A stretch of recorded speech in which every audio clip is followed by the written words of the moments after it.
The year was 2347, and humanity had finally joined the stars. For 300 years, humans had dreamed of this moment. They had built ships that could bend space itself. They had colonized distant worlds, and they had proven themselves worthy of joining the Galactic Concord, a mighty alliance of 200 different species spread across the Orion arm of the galaxy. But humanity was still young, still learning, still considered weak by the elder races who had traveled between stars for thousands of years before Earth's first cities were even built. The Concord welcomed humans with polite smiles and gentle words, but behind those smiles was a simple truth that everyone understood. Humans were fragile creatures, soft-skinned and slow, lacking the natural weapons that other species possessed. They had no claws like the Keithrani, no venomous fangs like the Scylith, no telepathic powers like the Mindweavers of Proxima, and no natural armor like so many warrior races. Humans were, in the quiet opinion of the galaxy, a species that had somehow survived long enough to reach the stars through pure luck and stubbornness. And then the Vorath came. The first warning arrived on a cold morning at the Concord's central station, a massive structure orbiting a dying star at the heart of the Alliance. Every ambassador from every species received the same message at the same moment, and the words sent ice through the blood of all who heard them. "We are the Vorath Dominion," the message declared in a voice like grinding stone, "and we have decided that your territories now belong to us. Surrender your worlds within 30 standard days, or watch them burn beneath our feet." The holographic image that accompanied the message showed the speaker, High Warlord Kethvorak, Supreme Commander of the Vorath forces and the most feared being in the known galaxy. He stood 12 feet tall, his body covered in crystalline armor that grew from his very flesh. His 4 eyes burned with cold intelligence, and his massive clawed hands could crush starship hulls like paper. Behind him stood thousands upon thousands of warriors just like him, an army that had never known defeat in 8,000 years of conquest. The Vorath were not just strong, they were seemingly impossible to kill. Their crystalline exoskeletons could stop plasma bolts, deflect kinetic rounds, and regenerate from almost any wound within minutes. Their psychic generals could coordinate millions of soldiers with perfect precision, sharing thoughts and tactics across entire battlefields in an instant. Every species that had ever faced them had fallen. Every world they had targeted had burned.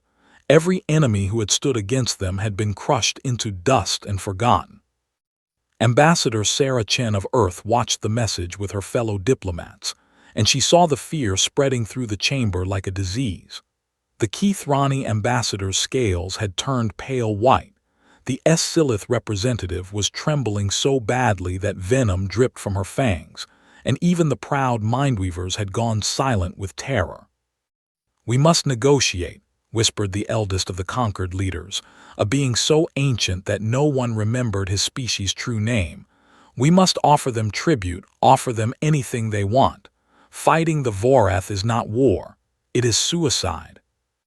Murmurs of agreement rippled through the assembly.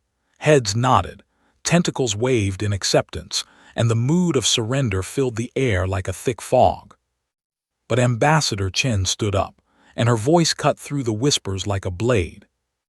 "Earth will not surrender," she said simply, and the chamber went silent with shock. "You do not understand," the ancient leader replied with something like pity in his voice. "Humans are brave, we have seen this, but bravery means nothing against the Vorath. Your bodies are soft, your lives are short, and your weapons are primitive compared to species who have fought wars since before your world had oceans. Please, for the sake of your people, do not throw away human lives in a hopeless fight." Ambassador Chen smiled, and there was something in that smile that made several nearby diplomats feel strangely uncomfortable. "We appreciate your concern," she said in a voice as calm as still water, "but humanity has faced extinction before. We have survived ice ages, plagues, wars that nearly destroyed our entire civilization, and disasters that should have ended us 100 times over. We are still here because we learned something important long ago. We learned that the battle does not always go to the strongest or the fastest. She paused, letting her words sink in. Sometimes, she continued, the battle goes to the ones who are willing to wait, to watch, to learn, and to strike from where the enemy least expects. The other ambassadors exchanged confused glances. What could this soft, clawless species possibly do against 12-foot warriors made of living crystal? But Chen said nothing more. She simply bowed politely and left the chamber, her footsteps echoing in the stunned silence. That night, from her private quarters aboard the station, she made a secure call to Earth.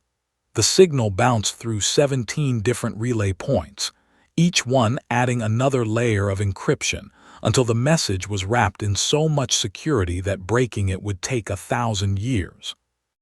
The call connected to a small, unremarkable outpost on Triton, Neptune's largest moon. The facility had no official name, no public records, and no presence in any government database. "This is Ambassador Chen," she said into the darkness of the screen. "Authorization code Whisper 77 Alpha. I need to speak with General Vasquez immediately."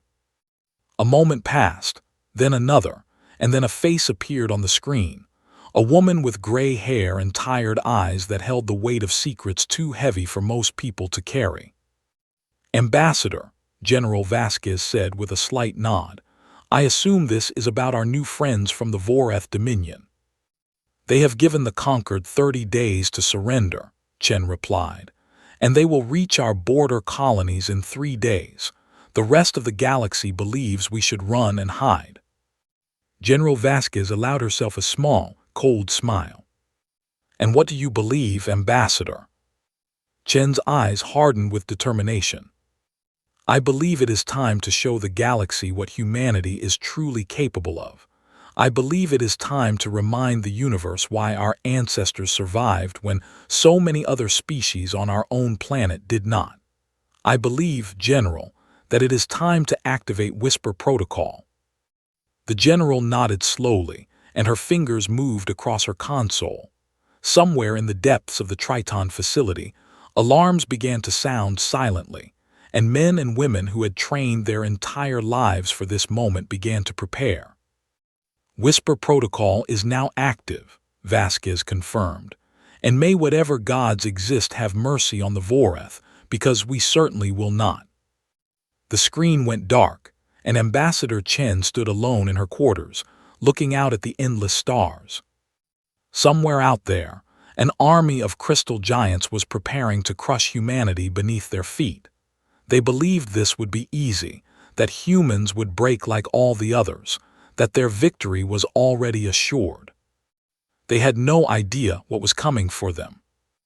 They had no idea that humanity's greatest weapon was not strength, not speed, not claws or fangs or armor, but patience, precision, and the terrible ability to reach out across impossible distances and end lives before the victim even knew death was coming.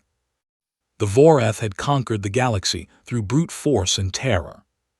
Humanity would teach them that there were worse things than monsters you could see.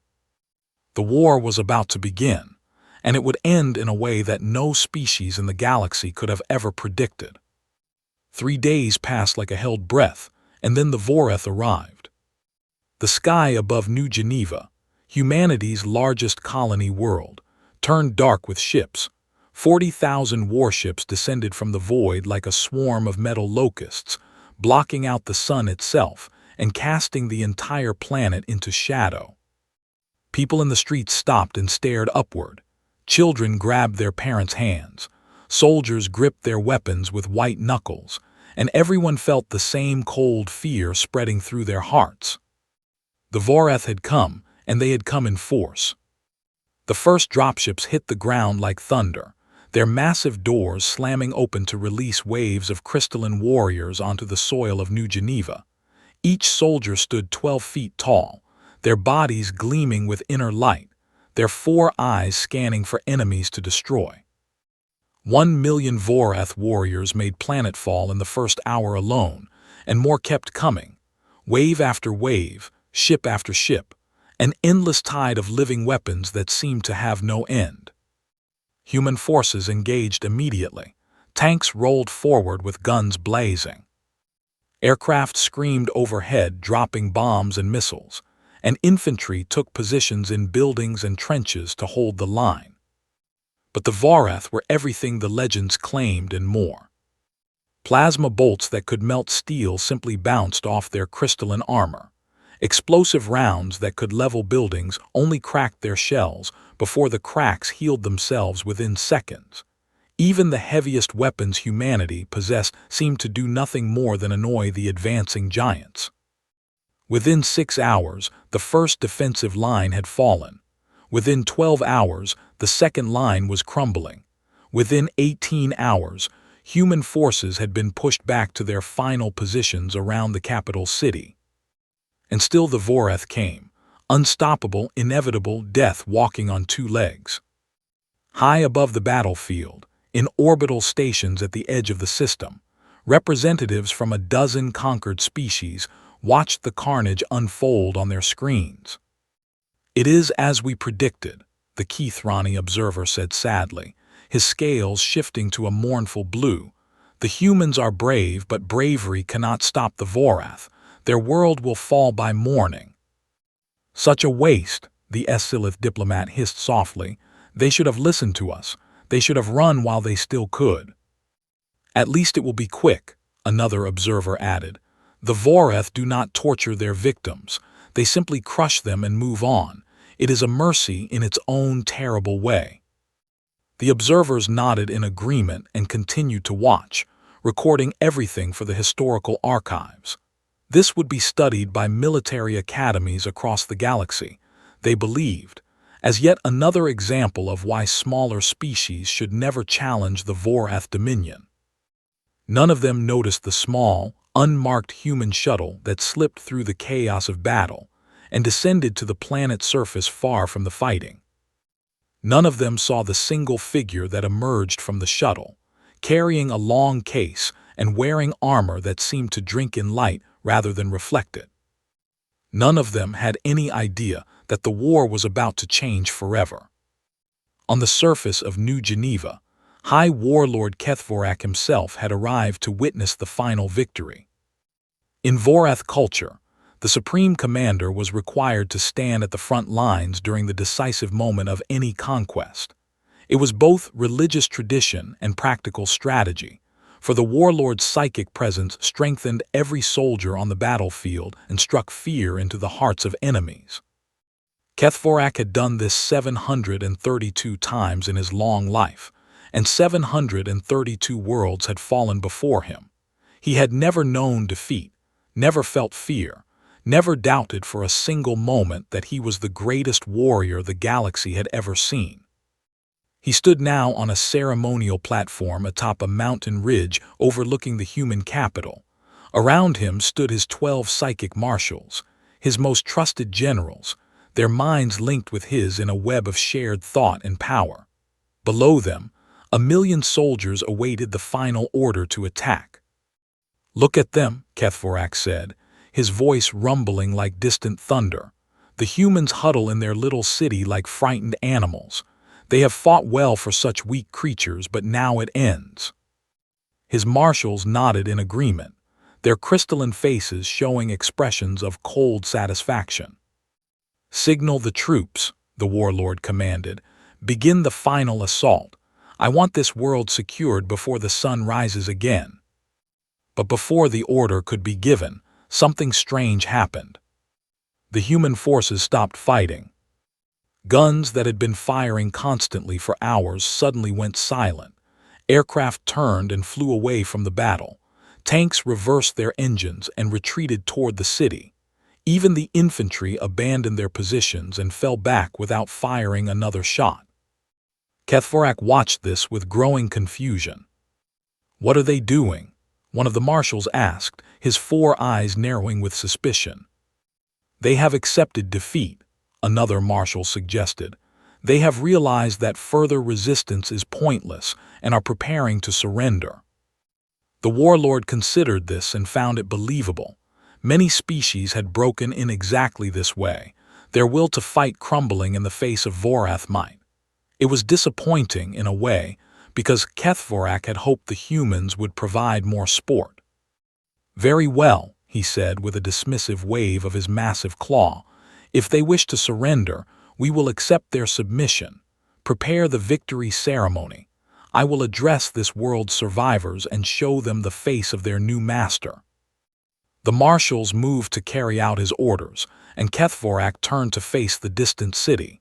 He would stand here, bathed in the light of his glory, and let every human see the being who had conquered them.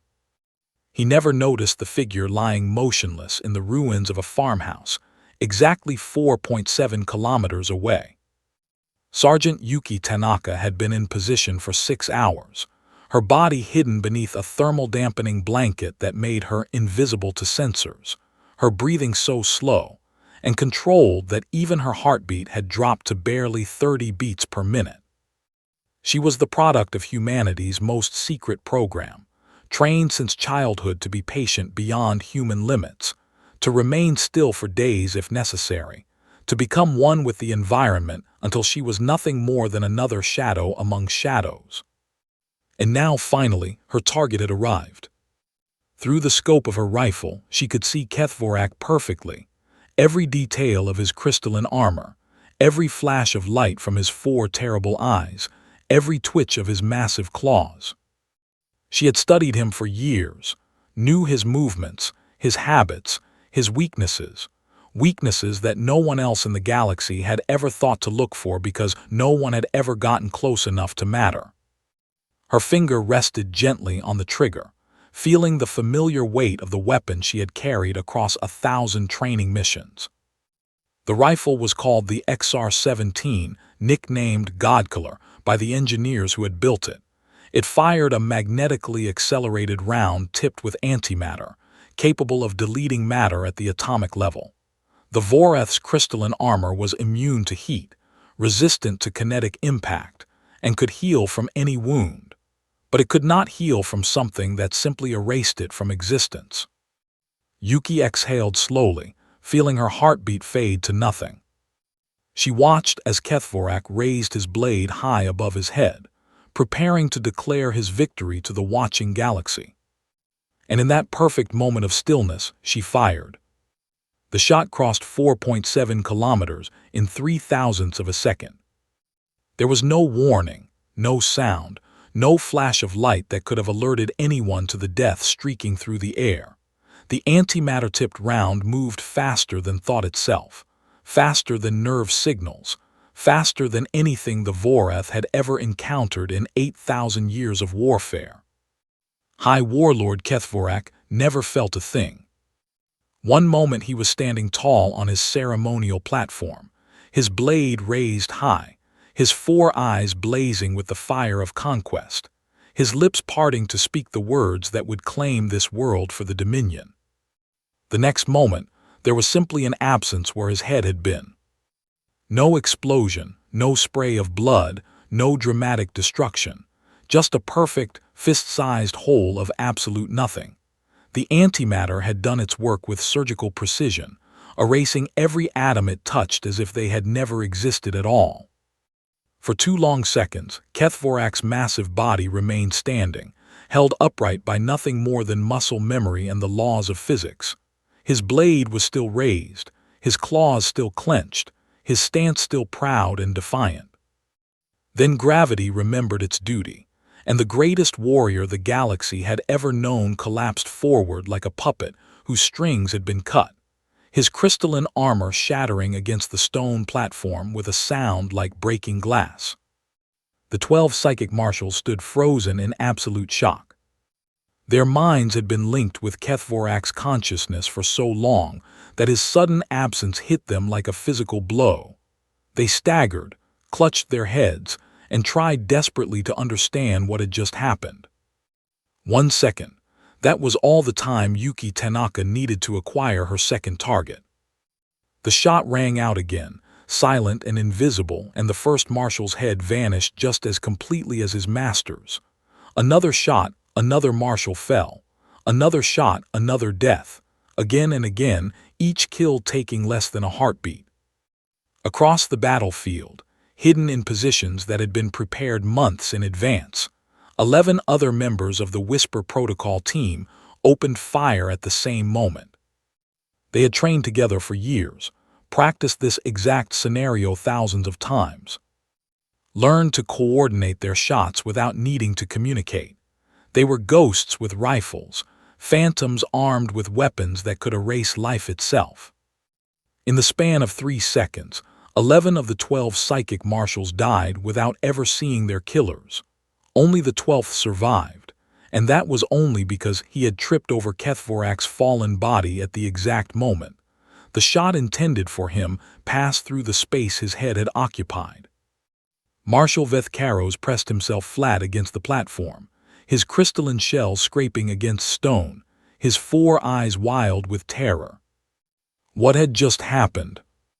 What could possibly have happened? He had felt no enemies approaching, sensed no weapons charging, detected no threat of any kind, and yet his supreme commander and 11 of his brothers had simply ceased to exist. Below the platform, the Voreth army had frozen in place. Every soldier, every warrior, every single member of the invasion force had felt the psychic death screams of their leaders. That mental link that gave them such perfect coordination had suddenly become a liability, transmitting pain and terror and confusion to a million minds at once. They looked around frantically, searching for the enemy that had done this impossible thing. But there was nothing to see. No human forces charging forward, no aircraft swooping down, no weapons visible anywhere on the horizon. The enemy was invisible. The enemy was everywhere and nowhere. The enemy was something the Voreth had never encountered in all their millennia of conquest, a predator that killed without being seen, without being felt, without giving any warning at all. In the orbital stations above, the conquered observers watched in stunned silence. What? The Kethrani ambassador began, then stopped, unable to find words. Did you see? The Essilith diplomat tried, but she too fell silent. On their screens, they replayed the footage again and again, slowing it down frame by frame, trying to understand what they had just witnessed. They saw Kethvorak standing proud, they saw him begin to speak, and then they saw him fall with a hole in his head that had appeared from nowhere. Impossible, whispered the eldest observer, a being who had lived for 3,000 years and seen countless battles. This is impossible. The Voreth cannot be killed like this. Nothing can kill them like this. But the evidence was right there on their screens, undeniable and horrifying. The mightiest warrior in the galaxy, the undefeated champion of a species that had conquered thousands of worlds, had been erased by an enemy he never saw, never heard, never sensed in any way. And that enemy was human. Back on the platform, Marshal Vethkaros finally gathered enough courage to raise his head and look around. His brothers lay dead beside him, their bodies cooling, their minds silent for the first time in centuries. Kethvorak's corpse was still and empty, no longer containing the consciousness that had led the Dominion for 1,000 years. Vethkaros was alone. For the first time in his life, he was truly alone. No psychic link to comfort him, no brothers to support him, no supreme commander to guide his actions. And somewhere out there, hidden in the ruins of this human world, death was watching him, waiting for him to make a single mistake. He had to do something. He had to rally the troops, restore order, take command of the invasion before everything fell apart. But when he tried to stand, when he tried to rise to his full height and project the strength and confidence that a Voreth leader was supposed to show, his legs would not obey him. For the first time in 8,000 years, a Voreth marshal felt something that his species had almost forgotten how to feel. He felt fear. Not the excitement of battle, not the thrill of facing a worthy opponent, not the anticipation of glorious combat, but real, genuine, paralyzing fear of an enemy he could not see, could not fight, could not even understand. The humans had done something that no species had ever done before. They had broken the Voreth spirit without ever showing themselves. They had turned the hunters into the hunted. And as Vethkaros lay there trembling on that cold stone platform, surrounded by the bodies of his fallen brothers, he realized a terrible truth that would haunt the Voreth dominion forever. The galaxy had just changed. Everything the Voreth believed about warfare, about strength, about what it meant to be a warrior, all of it was wrong. All of it was outdated. All of it was useless against an enemy who had learned to kill from beyond the horizon. The strongest species in the galaxy had claimed victory countless times before. But today, a human sniper had ended the war in seconds, and nothing would ever be the same again. The hours that followed were the longest in Voreth history. Without their supreme commander, without their psychic marshals, the million-strong army on New Geneva found itself leaderless for the first time in 8,000 years. Every soldier looked to their captain for orders. Every captain looked to their commander. Every commander looked upward for guidance, and found only silence. The psychic network that had always connected them was empty now, filled with nothing but echoes of death and the fatting screams of those who had fallen. Some units tried to advance anyway, driven by instinct and training to continue the attack. They marched toward the human capital with weapons raised, determined to complete the mission even without leadership. They never reached the city walls. From hidden positions across the battlefield, the Whisper Protocol teams continued their work. Every officer who stepped forward to take command died within seconds. Every squad leader who tried to rally his troops fell with a hole in his skull. Every brave soul who dared to raise their voice above the chaos was silenced before they could finish their first sentence. The kills came from impossible distances, 8 kilometers, 10 kilometers, sometimes even further. No sensor could detect the shooters, no scout could find their positions, no weapon could reach them in return. The Voreth warriors were being hunted, and they had no idea how to fight back. Captain Keshver, a veteran of 200 campaigns, watched 3 of his officers die in the space of a minute. He grabbed a young soldier and demanded a report, only to have that soldier's head explode before he could open his mouth. "Fall back," Keshver screamed, his voice cracking with desperation. "Everyone fall back, retreat to the dropships." But retreat meant exposing yourself, meant moving through open ground, meant becoming a target for those invisible killers who seemed to see everything and miss nothing. The soldiers who ran died running. The soldiers who crawled died crawling. The soldiers who hid died hiding. There was nowhere safe, nowhere to go, nowhere to escape the patient death that watched them through magnified scopes. In 6 hours of fighting, the Voreth had pushed humanity back across an entire continent. In the 6 hours that followed, the Voreth lost more officers than they had lost in the previous 3 centuries combined. The psychological effect was devastating. These were warriors bred for glory, raised on stories of honorable combat, trained to face their enemies with courage and pride. They had no framework for understanding an enemy that refused to show itself, that killed without warning, that treated battle not as a contest of strength, but as a cold, efficient harvest of lives. Some soldiers simply stopped moving, standing in place like statues, afraid that any movement would attract the attention of the unseen hunters. Others broke completely, throwing down their weapons and screaming at the empty sky, demanding that the humans show themselves and fight properly. The humans did not answer. They did not need to. In the orbital stations, the conquered observers had given up any pretense of scientific detachment. They watched the footage with a mixture of horror and awe, unable to look away from the systematic destruction unfolding on their screens. "They are not fighting," the Keithrani ambassador said, his voice barely a whisper. "The humans are not fighting at all. They are simply erasing the Vorath command structure one death at a time." "It is butchery," the Silith diplomat hissed, but there was something like respect in her voice.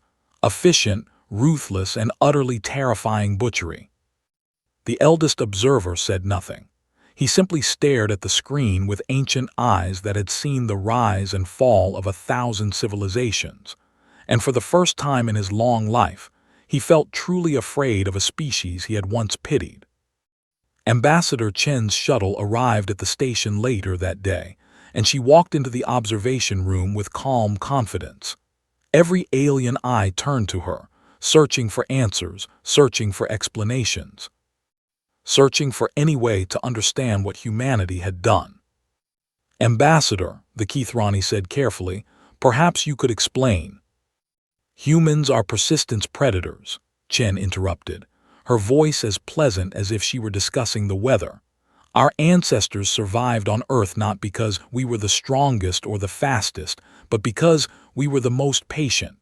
We would track our prey across entire continents, following them for days, waiting for them to grow tired while we simply kept coming." She smiled, and the observers felt a collective chill run down their various spines. "We also learned, very early in our evolution, that we did not need to be close to our prey to kill it. A thrown rock from 20 meters away is just as deadly as a claw to the throat, and much safer for the hunter. We have spent our entire existence perfecting the art of reaching out across distance to end lives. But this," the Silith gestured at the screens, where another Vorath officer had just fallen, "this is not hunting. This is assassination on a scale that should be impossible." "Should be," Chen agreed, "but clearly is not. The Vorath built their civilization on the assumption that strength wins wars. They evolved to be bigger, tougher, harder to kill than anything else in the galaxy. But they forgot one simple truth." She leaned forward, and her eyes were as cold as the void between stars. "No matter how strong you are, you cannot defeat an enemy you cannot see, cannot find, and cannot reach. Our snipers are firing from positions the Vorath do not even know exist, using weapons that erase their targets before the sound of the shot arrives. They could kill every officer on that planet without ever being detected." "And will they?" the eldest observer asked quietly. Ambassador Chen's smile did not waver. "That depends entirely on whether the Vorath choose to continue this war. If they surrender, we will stop. If they send reinforcements, we will kill those too.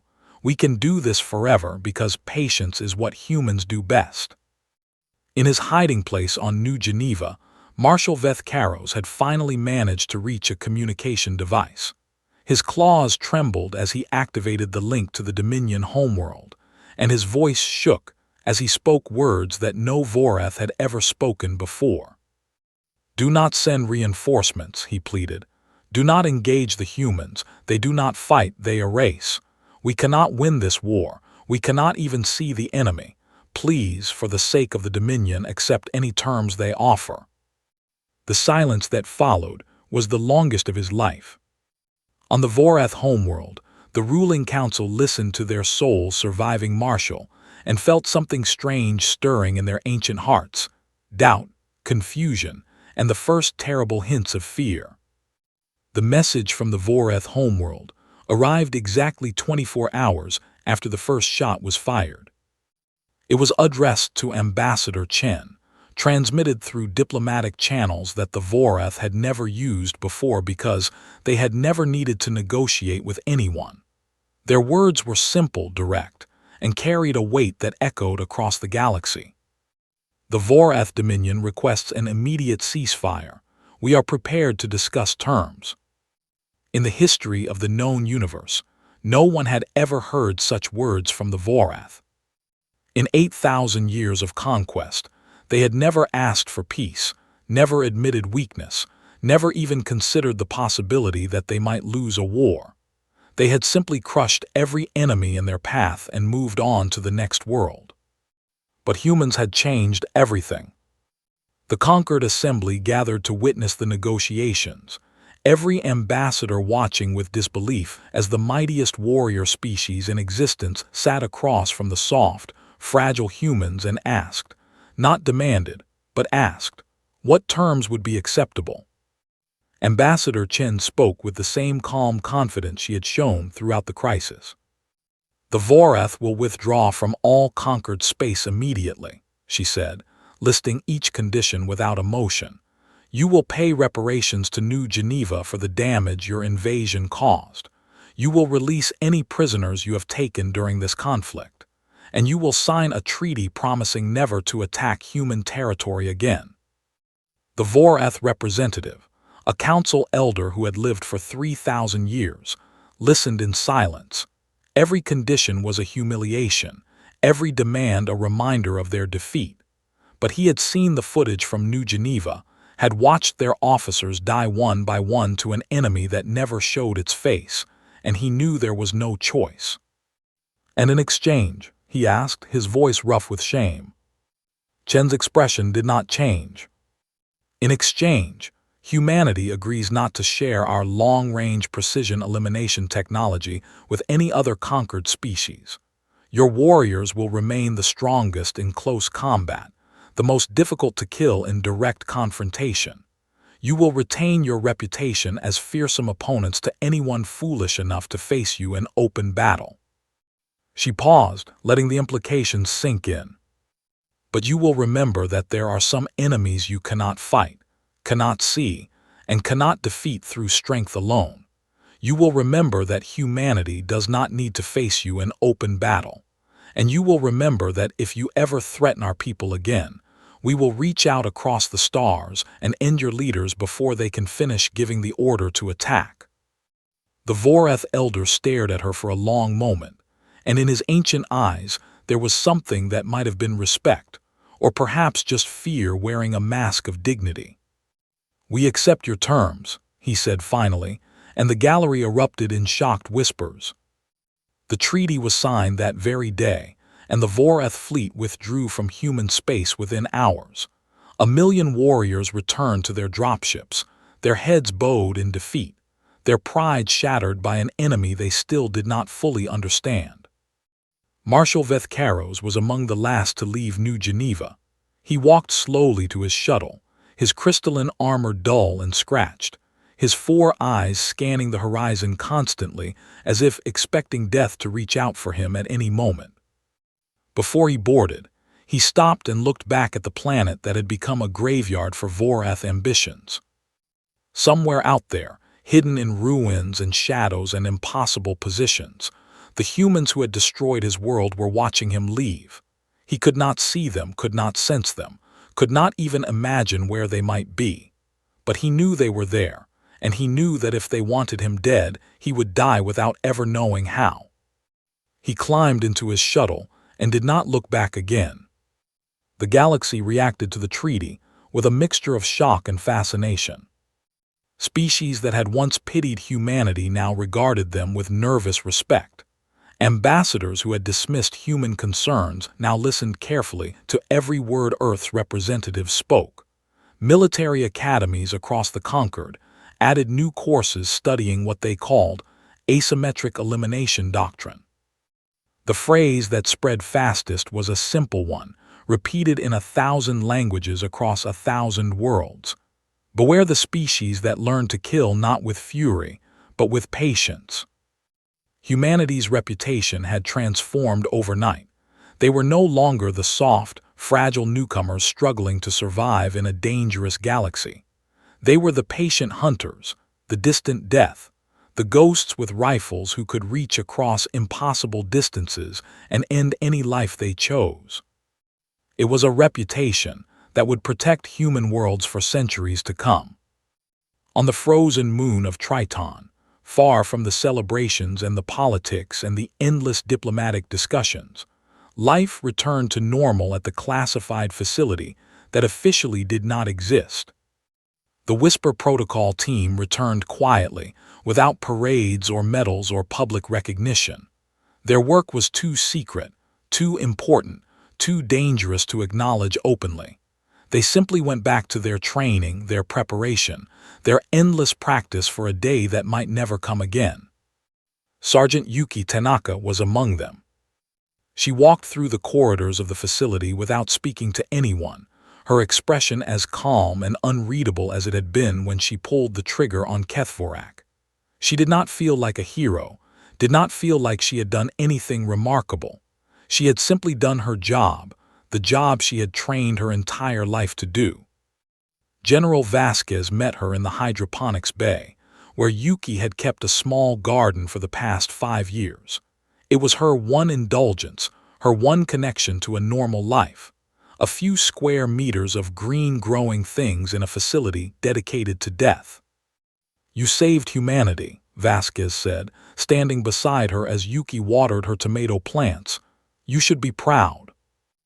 Yuki shrugged, her attention focused on checking the leaves for signs of disease. "I waited," she said simply. "And then I did not miss, that is all." "That is all," Vasquez repeated, and she smiled despite herself. 4.7 kilometers moving target, 1 shot, 1 kill, and you call it that is all.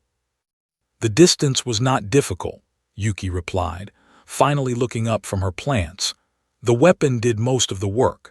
I simply had to be patient, to wait for the right moment, to control my breathing and my heartbeat and my thoughts, until there was nothing left but the target and the trigger." She returned to her gardening, and her voice became softer. "My grandmother told me once that humanity survived because we learned to think in terms of distances our prey could not imagine. A lion kills from 10 meters away, but a human with a spear can kill from 20, and a human with a bow can kill from 50, and a human with a rifle can kill from 1,000. She looked up at Vasquez, and for just a moment there was something ancient and dangerous in her eyes. The Voreth thought they were the ultimate predators because they were strong and fast and hard to kill, but they forgot that the most successful predator is not always the strongest. Sometimes it is simply the one who strikes from furthest away. General Vasquez nodded slowly. "And what will you do now?" she asked. Yuki turned back to her garden, and her expression softened into something almost peaceful. "I will tend my plants," she said. "I will train with my team. I will prepare for the next time humanity needs someone to wait, and watch, and reach across the impossible distance to protect our people." She plucked a ripe tomato from the vine and examined it with satisfaction. "And I will hope that the galaxy has learned its lesson, and that I will never have to fire that weapon again." But deep down, she knew the truth. The galaxy was vast and full of dangers, and someday, somewhere, another threat would arise that believed humanity was weak. When that day came, she would be ready. She would wait. And she would not miss. Far across the stars, in the halls of the Voreth Dominion, a new saying was carved into the wall of their greatest war temple, a warning for future generations, written in the blood of the 12 marshals who had died on New Geneva. It read, "The humans do not fight, they simply end. Beware the soft species with patient eyes, for they see further than distance itself." And the galaxy remembered.